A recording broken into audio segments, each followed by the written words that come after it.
골로새서 3장 15절부터 17절까지 말씀 같이 봅니다.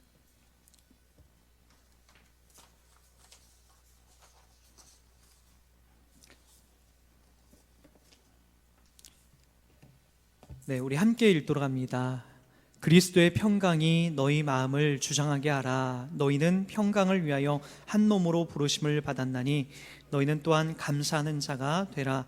그리스도 말씀이 너희 속에 풍성히 거하여 모든 지혜로 피차 가르치며 권면하고 시와 찬송과 신령한 노래를 부르며 감사하는 마음으로 하나님을 찬양하고 또 무엇을 하든지 말에나 일에나 다 주 예수의 이름으로 하고 그를 힘입어 하나님 아버지께 감사하라. 아멘. 자리에 앉겠습니다. 여러분들에게 있어서 감사는 어떻게 다가옵니까? 아마도 오늘 이 자리에서 우리가 추수감사주의를 보내면서 그런 마음이 여러분에 있을 거예요.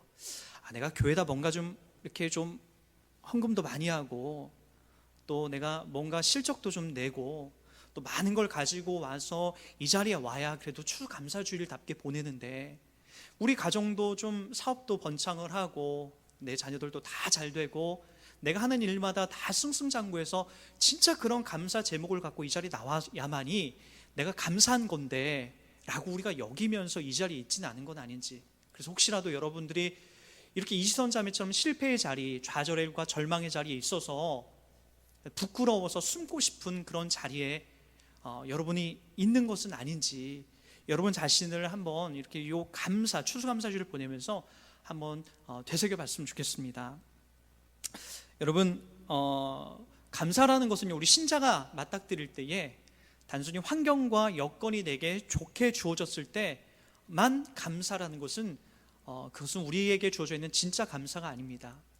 우리가 신자로서 이 땅을 살아가면서 평생 담아내야 될 감사의 조건은 우리의 외부적인 조건과 여건이 풍족하고 그리고 내가 원하는 대로 만들어졌을 때 감사하는 것이 아니라 그렇게 되지 않았음에도 불구하고 감사의 조건, 감사를 찾아내 나가는 것이 우리 신자의 모습입니다.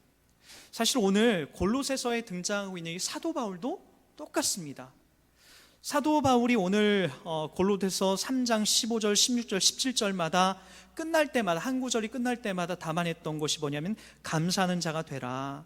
그리고 감사하는 마음으로 하나님을 찬양하고 17절에도 그를 힘입어 하나님 아버지께 감사하자라고 하는 것이 저는 이 성경 말씀을 보면서 이 부분이 너무나 크게 막 다가왔어요. 그러면서 이제 사도 바울의 이 상황, 이 편지를 쓰고 있을 때의 상황을 제가 한번 이렇게 유추해 봤어요. 추적해 봤어요. 그랬더니 사도행전에 그런 부분들이 나오더라고요. 이게 어떻게 된 일이냐면은 사도 바울은 1차, 2차, 3차에 걸쳐서 그의 목숨을 내놓고 여러 지역을 다니면서 복음을 전합니다. 터키, 로마, 고린도 이쪽 지역을 다 순회하면서 자기가 돈이 없을 때, 먹을 것이 없을 때, 그리고 여러 풍랑을 만나면서까지 여러 가지 고생하면서 예수 그리스도가 나에게 찾아온 이 복음과 그 생명을 전하러 다닙니다. 3차 전도까지 다 마무리하고 예루살렘, 자기 고향으로 예루살렘에 돌아왔는데 이게 웬 난리예요. 사도 바울이 전한 이 복음이 거짓 복음이라고, 그리고 유대인들을 혼란스럽게 한다라고 하면서 사도 바울을 결박합니다. 그리고 재판이 넘겨요. 열심히 하나님의 복음을 전하고 왔는데 그에게 금이 환영은커녕 그를 결박하고 그를 붙잡아서 고난 속에서 몰아넣는 그런 과정들이 그에게 준비가 되더라는 거예요. 그러고 나서 사도 바울이 여러 가지 고난 속에서 약 2년 동안 재판이 예루살렘이 진행이 됩니다. 그리고 나서 너무나 억울하고 힘든 상황 속에서 자기가 마지막 보루로 하고 있었던 로마 시민권을 들먹입니다. 나는 로마 시민권자다. 이 당시 예루살렘은, 이 이스라엘 땅은 그 로마의 지배 아래 있었기 때문에 로마의 시민권을 갖고 있는 사람에게는 함부로 하지 못했습니다. 이 당시에 이제 로마 시민권은 로마에서 태어났기 때문에 로마 시민권이 주어지는 것이 아니라 돈과 명성이 있고 또 여러 가지 좀 혁혁한 공을 세우게 되면, 특히나 뭐 돈만 있으면 로마 시민권을 살 수 있는 그런 상황이 됐습니다. 그래서 그 로마가 정치적으로 이렇게 해나가면서 다른 나라 사람들도 로마 시민권자가 될 수 있다라고 하면서 로마만 특권을 갖고 있었던 것이 아니라 다른 나라 사람들도 돈과 명예와 권력이 있으면 로마 시민권을 사서 그들이 있는 곳에서 로마 시민으로서의 역할들을 감당할 수 있었던 거죠. 아마도 이제 로마가 그렇게 승승장구하며 오랜 시간 흘렀던 것도 그리스 헬라가 추구했던 방식과는 다른 바로 그런 방식으로 다른 바로 이런 이방인들도 로마 시민권이 될 수 있다라고 하는 그런 것들 때문에 더 오래 지속된 로마의 역사가 있지 않았나, 우리가 그렇게 또 유추해 보게 됩니다. 우리가 뭐 다른 부분 절사하고 사도 바울이 이렇게 열심히 복음을 전했음에도 불구하고 이러한 환난과 어려움이 그에게 찾아왔다는 것은 우리 그리스도인으로서 이것은 상당히 이해하기 어려운 자리입니다. 마찬가지죠. 우리도 마찬가지죠. 하나님의 일을 이런 식입니다. 열심히 와서 봉사를 하고 또 열심히 복음을 전하고 정말로 이 강대상에서 하나님 앞에 말씀 앞에 쏟아지는 대로 내가 다 순종하며 열심히 살았는데도 불구하고 내가 어떻게 되는 거예요? 어느 날 갑자기 운전하고 가다가 뭐 소위 말해서 우리가 뭐 교회 오다가 사고가 난 거예요. 다른 사람을 치어서. 그래서 이 교도소에 가서 수감 생활하는 그런 꼴이 이 사도 바울과 같은 그런 꼴이라고요. 여러분, 그럴 때 우리들이 담아낼 수 있는 것이 뭐가 있겠습니까? 불평과 불만, 그리고 하나님을 내가 믿었는데 왜 나에게 이런 일들을 나에게 주느냐라고 우리가 그런 결론을 치달을 수밖에 없는 자리가 우리의 자리가 아닌가요? 사도 바울은 결국 로마에까지 가서 로마에 가서 재판받기를 원해서 그곳에 압송이 됩니다. 그곳에서도 약 2년 동안 어떻게 되냐면 가택연금을 받게 돼요. 그러니까 병사들이 와서 그를 지키고 그의 집은 뭐 이렇게 좀 로마 시민권자이기 때문에 재판이 결정하기 나기까지 좀 자유로운 몸이긴 했어요. 그러나 그가 여전히 착고에 채워져 있을 수밖에 없었고 그곳에서 로마 시민권자이긴 했지만 자유로운 활동들은 할 수 없는 그런 상황이 있었더라고요. 그러다 보니까 그곳에서 있으면서 그가 할 수 있었던 것이 뭐였냐면은 다른 내가 복음을 전했던 사람들에게 복음의 편지를 써서 쓸 수밖에 없었어요. 그 가장 첫 번째 이 옥중서신이 바로 이 골로새서입니다. 여러분이 읽었던 이 골로새서는 바로 터키, 아시아죠. 그 당시는 아시아인데 터키의 남쪽 지역에 있는 이 골로새 지방에 바로 그리스도인들에게 보내는 이 서신서예요. 근데 그 서신서에 우리가 유추해 볼 수 있는 건 중요한 지점이 뭐냐면은 그 당시 이 골로새 지역에 상당한 유혹과 상당한 잘못된 사상들이 그들에게 오염이 되고 많은 신자들이 그곳에 넘어져 가고 있었다는 거죠. 우리 한번 그런 내용들을 좀 이 성경 골로새서를 통해서 한번 찾아보도록 할까요? 여러분 2장 8절에 보니까 사도 바울은 이런 정보를 갖고 이 편지를 쓰기 시작합니다. 골로새서 2장 8절 한번 다 같이 한번 보세요. 시작. 누가 철학과 헛된 속임수로 너희를 사로잡을까 주의하라. 이것은 사람의 전통과 세상의 초등학문을 따름이요 그리스도를 따름이 아니니라. 여기 보면은 그 당시에 누가 철학과 헛된 속임수로 바로 이 골로새 교회에 있는 그리스도인들을 유혹하고 넘어뜨리는 것을 우리가 볼 수가 있습니다. 여러분, 철학과 어떤 속임수라는 건 뭘까요? 아마도 여러분들이 지금도 마찬가지죠. 이 교회는 좀 시시해. 야, 교회는 왜 이렇게 편협해? 라고 하는 거고 저 세상에서 가리키는 학문과 철학이 여러분 다라고 느껴질 거예요. 최근에 저는 그 도올 김용국 선생과 김수환 추기경이 대담하는 그 대담 이야기를 좀 한번 이렇게 본 적이 있었어요. 그 내용 속에서 어떤 것이 나오냐면은 이 가톨릭에서 도올 김용국 선생 답답하니까 그런 얘기를 하더라고요. 도대체 기독교인들은 왜 이렇게 편협한 생각을 갖고 있는지 모르겠다. 아니, 지들만 구원이 있다라고 하고 지들에게만 어떤 뭐 이 진리를 있다라고 하는데 아니, 김수환 추기경님은 도대체 이 부분에 어떻게 생각하냐고 얘기를 하더라고요. 물어보더라고요. 모든 사람들이 다 보는 방송에서 김수환 추기경이 이렇게 얘기합니다. 제가 정확하게 기억해요. 불교도 그렇고 그 다음에 다른 뭐 기타 여타의 종교도 그렇고 거기에서 나름대로 진리를 깨달을 수 있다. 착하게 살고 도덕적으로 열심히 살게 되면 그 안에서 진리를 발견하고 절대자이신 신께서는 그 사람을 구해줄 것이다 라고 얘기합니다. 열심히 착한 일을 많이 하고 도덕적인 일을 많이 하면 선을 많이 쌓으면 바로 그런 자리에 갈 수 있다는 거죠. 이런 사상들은요 그들이 담고 있는 그들의 교리 속에서 나오죠. 우리 개신교에서 우리가 말하는 이 기독교, 개신교라는 게 사실은 틀린 말이에요. 우리가 원래 기독교죠. 예수를 믿는 자들 기독교인들 아닙니까? 카톨릭이 나중에 나온 거지, 우리는 원래부터 예수 그리스도를 믿고 있기 때문에 구교, 신교 이런 개념이 틀린 거예요. 우리가 구교였으면 구교였지, 여러분 신교는 그 다음에 변질돼서 마리아를 숭배하고 또 다른 성인들 숭배하는 것이 그 다음에 나왔던 신교이지, 우리는 원래 예수 그리스도를 구세주를 믿고 있는 유일한 그런 우리 구세주를 믿고 있는 그런 자리가 아닙니까?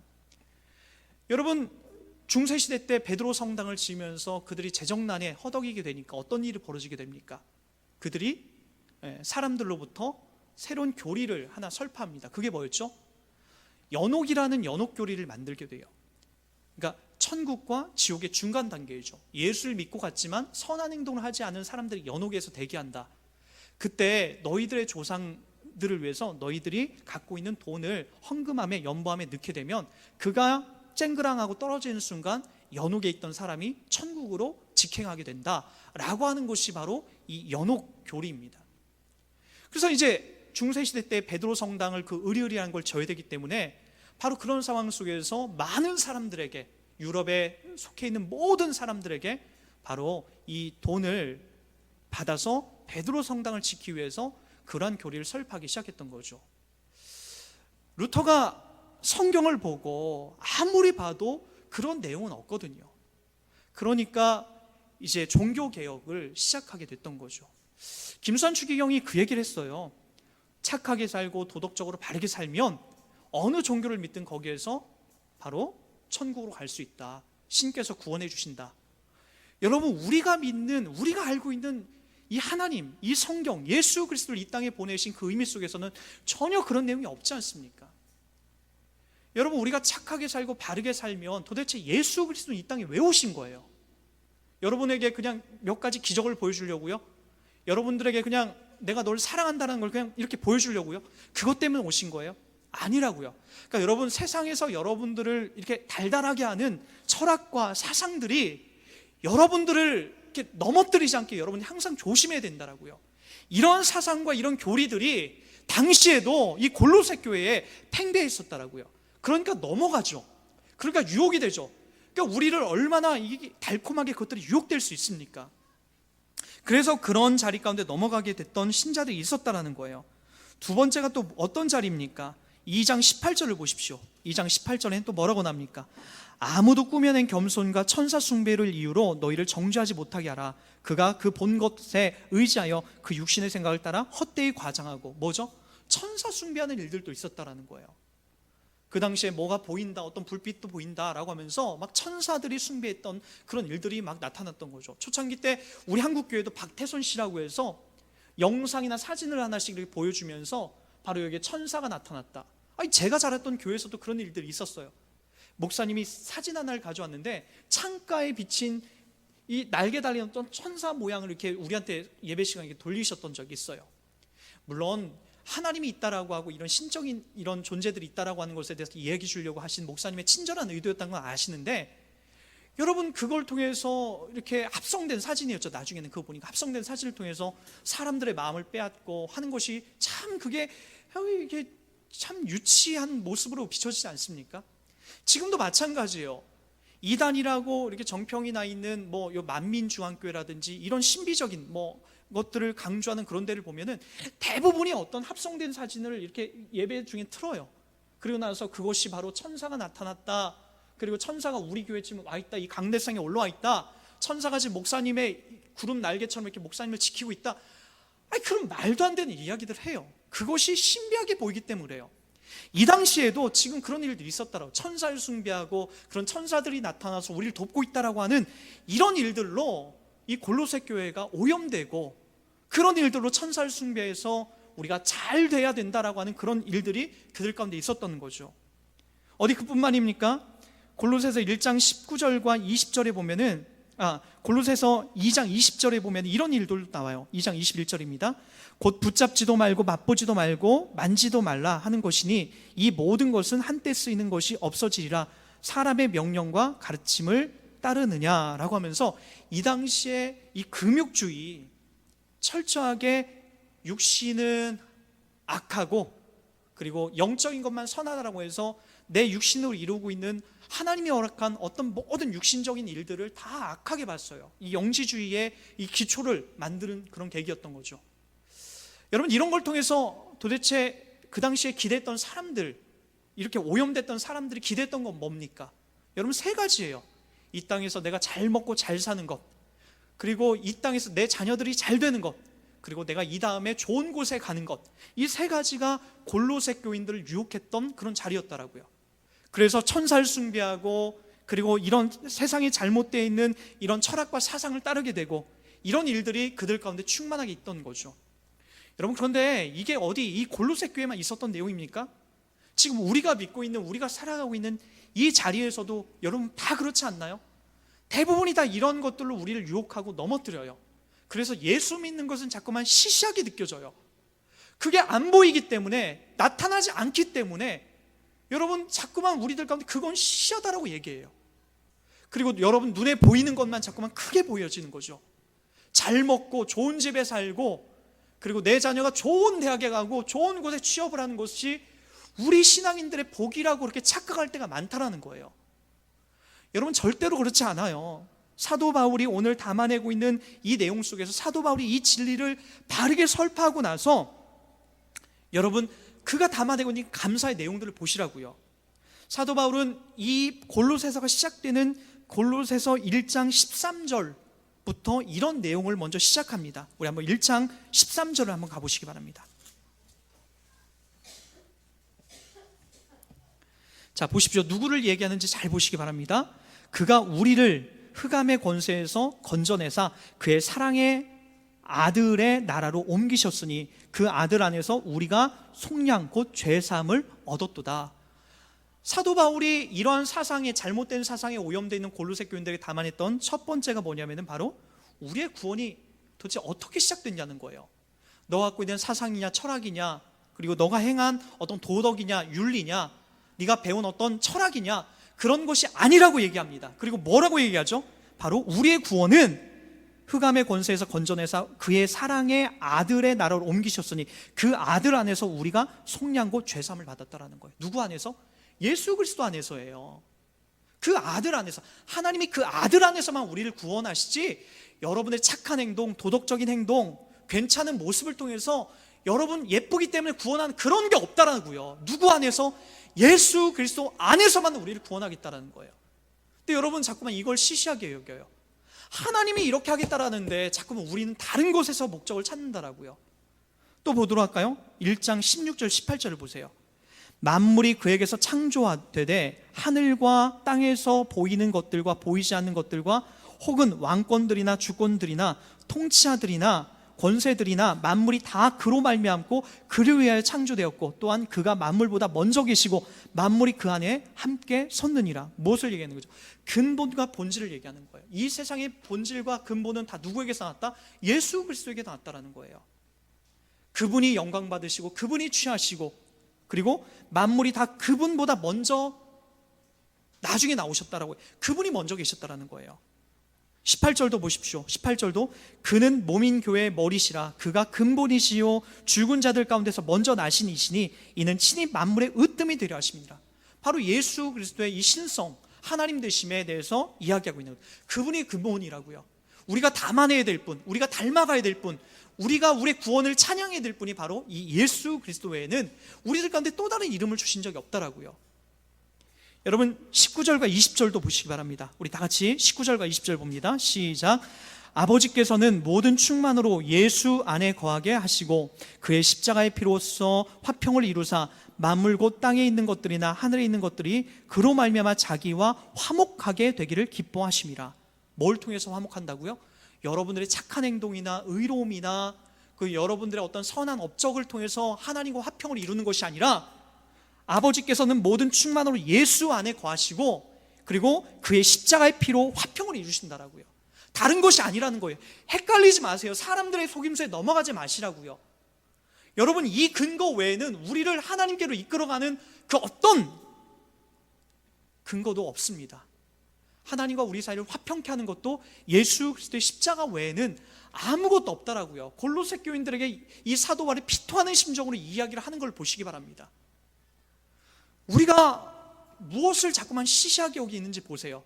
여러분이 무엇에 오염됐기 때문에 도대체 자꾸만 예수 믿는다라는 것을 이렇게 자꾸만 시시하게 보는지 여러분 자신을 보시라고요. 세상에 오염됐기 때문에요.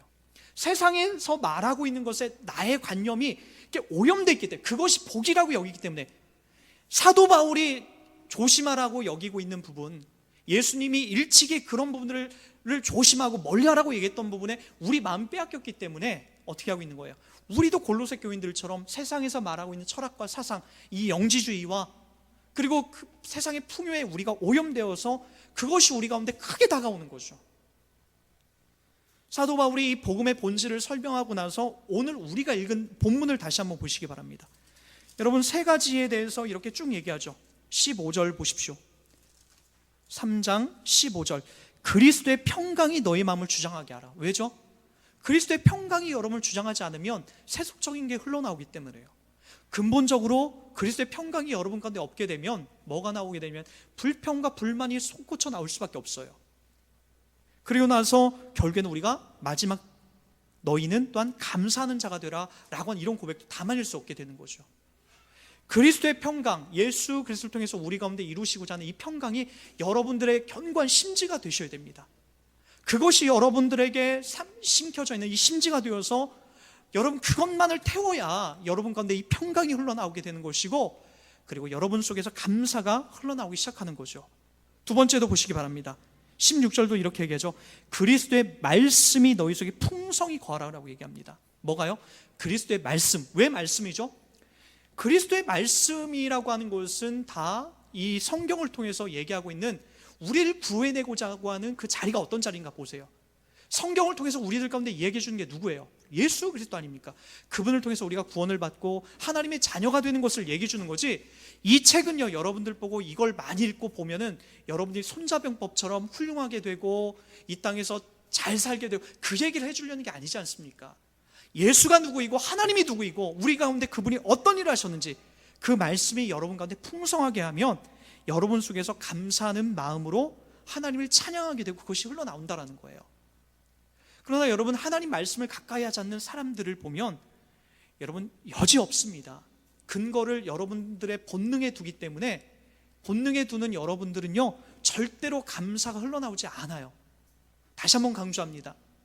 하나님 말씀을 내가 기준 삼고 이 말씀을 묵상하고 읽고 이 말씀이 나의 생명이요 진리라는 것을 믿고 나가는 사람들, 말씀 묵상하면서 그렇게 나가는 사람들은요 이 말씀의 지배를 받으면서 감사가 흘러나오지만, 이 말씀을 멀리하고 자꾸만 내 본능적인 욕구에 따라 살다 보면은 여러분 이 땅에서 나를 성공시켜 주지 않은 것 때문에, 하나님이 나를 좋은 자로 이끌어가 주지 않은 것 때문에 매일같이 불평과 불만이 여러분을 이끌어간다라고요.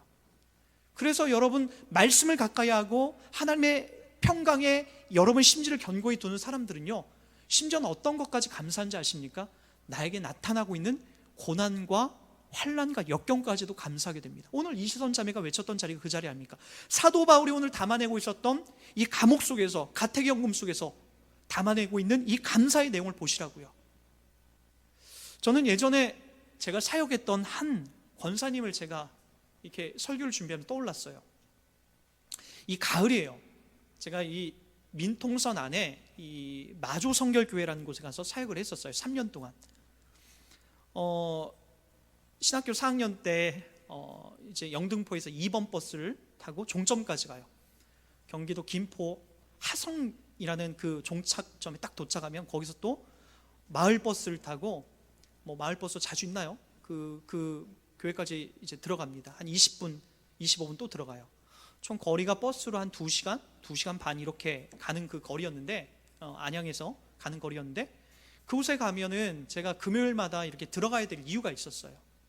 그곳에 이제 아주 교회에서 한 10분 정도 떨어진 깊은 그 언덕 숲속길에 이순례 권사님이라는 분이 있었어요. 그 당시 나이가 78세 정도 되는 분이었는데, 이분이 제가 사정을 듣고 나서 더더욱 내가 금요일마다 들어가서 이 가정의 예배를 인도해야 되겠다는 마음이 들었던 게, 이 가정에 이런 힘든 사정을 들었기 때문에요. 가만히 보니까 두 아들이 있어요. 두 아들이 있는데 첫째 아들은 정신질환을 앓고 있어요. 어떤 때는 막 밖에 나가서 막 밥그릇을 두들기도 하고 막 바깥에서 막 소리 지르고 욕도 하기도 해요. 알고 보니까 정신질환 속에서 환청이 들리는 거예요. 자꾸만 나가서 누가 나에게 그렇게 지시하고 그렇게 막 하는 소리가 막 들리는 거예요. 그러고 나서 둘째 아들은 몸이 뚱뚱하고 여러 가지 사업에 실패해가지고 좌절과 절망 속에서 그냥 방구석에서 그냥 계속해서 그렇게 나오지도 않고 그런 분이었어요. 이 가정을 어떻게 해요? 이 권사님이 그런 자식을 놓고 그렇게 살아가고 있고, 또 이분이 보니까 왜 거기에 사시는가 봤더니 거기가 북한 땅이 이렇게 보여요. 그 북한 땅이 이렇게 보여서 거기서 이렇게 언덕에서 지나서 강을 건너면은 바로 거기가 누구냐면 강 건너가 예전 마금폴이라고 해서 그게 무역이 아주 이렇게 뭐 장사가 잘 됐던 그곳인데 6.25가 나면서 그가 잠깐 이쪽으로 넘어왔다가 그분께서 못 넘어간 거예요. 그래서 자기 고향집이 보임에도 불구하고, 날 좋은 날 보임에도 불구하고 거기를 못 간 세월이 65년 동안, 지금까지 65년 동안 그렇게 됐던 거죠. 두 자식은, 한 명은 정신질환에 사업 실패에 뭐 그렇게 계시고, 근데 이분이 제가 갈 때 그날 어떤 일이 있었냐면은 그날 전도사님이 오신다고 집 앞에 논 옆에 큰 감나무가 한 두세 그루 있었어요. 그 감나무에 78세 된 노인이 올라가가지고 그 감을 따다가 감을 따서 이렇게 땄어요. 몇 개. 그걸 감을 따가지고 내려오다가 그냥 논두렁으로 고쿠로 박혀져서 온몸에 그냥 논물에 그냥 잠기고 말았어요.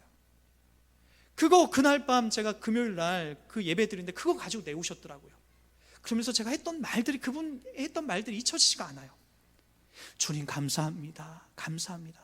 떨어졌는데도 불구하고 하나도 다치지 않고, 주님 감사합니다. 우리 두 아들 녀석 저렇게 그래도 살아있게 하시고, 내가 쟤네들 그래도 먹이려고, 쟤들 때문에 쟤네들이 있어서 내가 지금도 살아가려고 하는 그 힘이 있게 하셔서 감사합니다. 여러분, 우리가 인간적으로 봤을 때 무엇이 감사할 게 있습니까? 아무것도 감사할 게 없죠. 이지선 자매도 외모적으로 봤을 때 과거가 감사한 거지, 다 찌그러지고 화상 입은 그 얼굴이 무슨 감사할 게 있어요? 사도 바울이 무슨 감사할 게 있어요? 복음 전하다가 1차, 2차, 3차 생고생하면서 복음 전하고 왔는데 금이환영은커녕 감옥 속에서 지금 고생하고 있는데 무슨 감사할 게 있냐는 거예요. 그런데 다들 담아내는 곳 보세요. 진실한 그리스도인들은 내 외부적인 환경과 여건을 바라보지 않고 감사가 터져 나오더라는 거예요. 감사가 많이 있어서가 아니라 내가 예수를 믿고 있고, 나 같은 사람이 구원받고 있고, 나 같은 사람이 복음을 전하고 있고, 나 같은 사람이 예수를 소개하고 있고, 나 같은 사람이 그래도 그 누군가가 위로의 편지를 쓰고 있고, 그 자리에서 감사가 터져 나오다.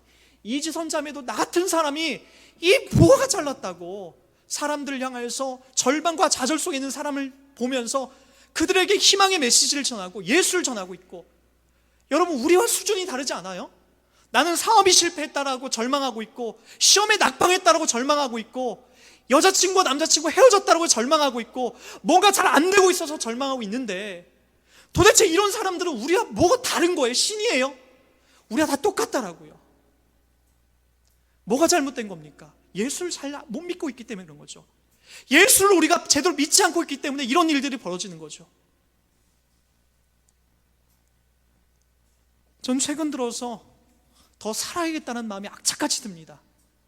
예전에는 죽음도 생각해 봤어요. 힘들고 절망스러울 때는 빨리 나 좀 죽었으면 좋겠다는 마음도 사실 있었어요. 결혼도 해봤으니까. 그런데 지금은 악착같이 살려고 합니다. 왜요? 왜 살려고 하는지 아세요? 여러분들의 얼굴이 더 생각이 납니다. 여러분과 저는 끊을래 끊을 수 없는 예수 그리스도의 복음 안에서 연결이 됐고, 내 자식들이 생기고 나니까 이제는 나를 위해서 사는 것이 아니라 바로 여러분과 내 자녀들을 위해서 살아야 되는 그 사명감이 내 안에 있더라고요. 그래서 무엇이 주어졌기 때문에 감사한 것이 아니라 나의 이 길을 가게 하시고 이 자리에 있게 하신 주님 때문에 감사하면서 오늘도 살아가게 되는 거죠. 말씀을 정리하겠습니다. 추수감사주의를 보내면서 저는 여러분 이 감사에 대한 의미를 한번 깊이 알아봤으면 좋겠습니다. 무엇인가 있어서 감사하는 것은 누구나 다 하는 거예요. 그러나 손가락이 없고 감옥에 갇혀 있고 감나무에 떨어지고 내 자녀 정신질환에 걸려서 그러고 있는 상황에서 감사하는 것이 우리 신자들이 진짜 담아내야 될 감사라고요. 세상을 쫓아가지 마시고 감정에 의해서 좌지우지 되지 마시고 여러분 서야 될 이 자리에서 여러분에게 찾아오신 예수 그리스도의 생명을 부여받은 자답게 여러분 바른 감사를 담아내는 여러분 인생 되길 주의 이름 부탁드리겠습니다.